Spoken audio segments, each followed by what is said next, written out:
എല്ലാ പ്രിയ ബന്ധുക്കൾക്കും നമസ്കാരം. ഇന്ന് രാമൻ സാറെ ഓർത്തുകൊണ്ട് ഒരു കാര്യം പറയാൻ വേണ്ടി വന്നതാണ്. ശ്രീ രാമൻ സാറിന് അദ്ദേഹത്തിൻ്റെ വീടിനടുത്ത് തന്നെ ഒരു ഗുരു ഉണ്ടായിരുന്നു. അദ്ദേഹം പാലക്കാട് ആലത്തൂർ സിദ്ധാശ്രമത്തിലെ ബ്രഹ്മാനന്ദ സ്വാമി ശിവയോഗിയുടെ ശിഷ്യനായ കുഞ്ഞിരാമ സ്വാമികളായിരുന്നു. ഞാനും ഈ കുഞ്ഞിരാമ സ്വാമിയുടെ ഒരു ശിഷ്യനായിരുന്നു. രാമൻ സാറിൻ്റെ രണ്ട് ജ്യേഷ്ഠന്മാരും ഞാനും ഒരുമിച്ചാണ് ഈ സ്വാമിയുടെ അടുത്ത് സ്ഥിരം പോവാറ്. ഇവരുടെ ഒരു ഫിലോസഫി എന്താണെന്ന് വെച്ചാൽ, ഒറ്റ വഴി എന്ന ഒരു വലിയ ചിന്താഗതിയുടെ അടിമകൾ എന്ന് ഞാൻ പറയുന്നില്ല, ഉടമകൾ ആയിരുന്നു അവർ. ഞാനൊരിക്കൽ പാലക്കാട് സിദ്ധാശ്രമത്തിൽ ചെന്നപ്പോൾ ഞാൻ ചോദിച്ചു ആ സ്വാമിയോട്, സ്വാമി, ആത്മീയ സാക്ഷാത്കാരത്തിന് ധാരാളം വഴികളുണ്ടെന്നാണല്ലോ പലരും പറയാറ്.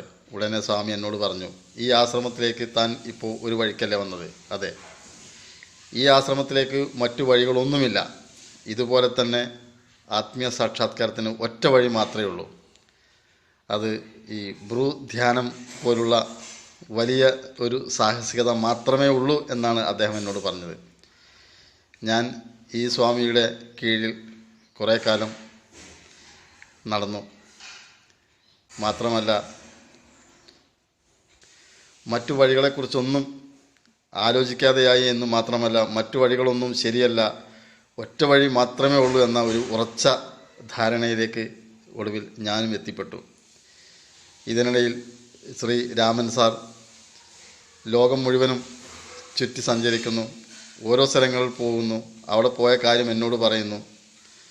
ഇത്തരം കാര്യങ്ങളൊക്കെ സാർ എന്നോട് സംസാരിക്കുമ്പോൾ എനിക്ക് സാറിനോട് ശരിക്കും ഒരു നിലവിലുള്ള മതിപ്പ് കുറഞ്ഞുകൊണ്ടേയിരുന്നു. കാരണം ആത്മീയ സാക്ഷാത്കാരത്തിന് ഒറ്റ വഴിയുള്ളൂ എന്നാണ് ഞാൻ മനസ്സിലാക്കിയത്. പക്ഷേ ഈ രാമൻ സാറിന് ഇതുവരെ ഈ കാര്യം ബോധ്യമായിട്ടില്ലല്ലോ. അദ്ദേഹം ഇപ്പോഴും ഇത് അലഞ്ഞ് നടക്കുകയാണല്ലോ എന്ന ഒരു കേവല ചിന്ത എന്നിൽ വളരെ ശക്തമായിട്ടുണ്ടായിരുന്നു.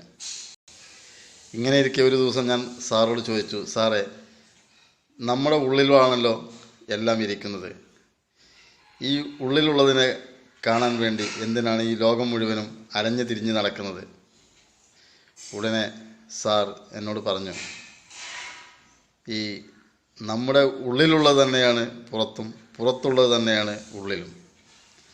നമ്മൾ ഇപ്പോൾ ഒരു ദൂരദർശിനിയിലൂടെ അതിന് പുറത്തുള്ള സ്ഥലം കാണുമ്പോൾ നാം കാണുന്നത് ആ ദൂരദർശിനിയേ അല്ല, മറിച്ച് അതിലൂടെ പുറത്തുള്ള കാഴ്ചകളാണ്. ഈ നാഗകന്യകയെ നമ്മൾ കാണുമ്പോൾ കാനായി കുഞ്ഞിരാമനെ ഓർക്കുന്ന പോലെ, മനോഹരിയായ ഒരു സ്ത്രീയെ കാണുമ്പോൾ ആ സൃഷ്ടിയുടെ കലാകാരനെ ഓർക്കുന്ന പോലെ, ഈ പുറത്തുള്ള സർവചരാചരങ്ങളിലും പ്രതിഭാസിക്കുന്നത് നിയതിയുടെ ആ മഹത്തത്വത്തിൻ്റെ വ്യത്യസ്ത ഭാവങ്ങളാണ്. ഈ വ്യത്യസ്ത പ്രതിഭാസങ്ങളെ കണ്ട് ഒടുവിൽ നമുക്കൊരു മടുപ്പ് വരും. അപ്പോഴാണ് ശരിക്കും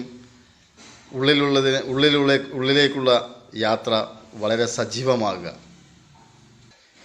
അതുകൊണ്ട് പുറത്തുള്ളതെല്ലാം നാശാത്മകമാണ്, അജ്ഞാനമാണ് എന്ന കേവല ചിന്തയ്ക്ക് അടിമപ്പെടാതെ ഈ നിയതിയുടെ ഈ പ്രതിഭാസങ്ങളെ മുഴുവനും സസൂക്ഷ്മം നിരീക്ഷിച്ച് മനസ്സിലാക്കി പതുക്കെ സ്വാഭാവികമായി നാം ഒരു മാങ്ങ സ്വാഭാവികമായി പഴുക്കുന്ന പോലെ നമുക്ക് ഉള്ളിലേക്ക് ഇറങ്ങിച്ചെല്ലാൻ സാധിക്കും. അതുകൊണ്ട് തന്നെ ഞാൻ എപ്പോഴും ഈ പുറം യാത്രകൾ നടത്തുമ്പോഴൊക്കെ സാറെ ഓർക്കാറുണ്ട്.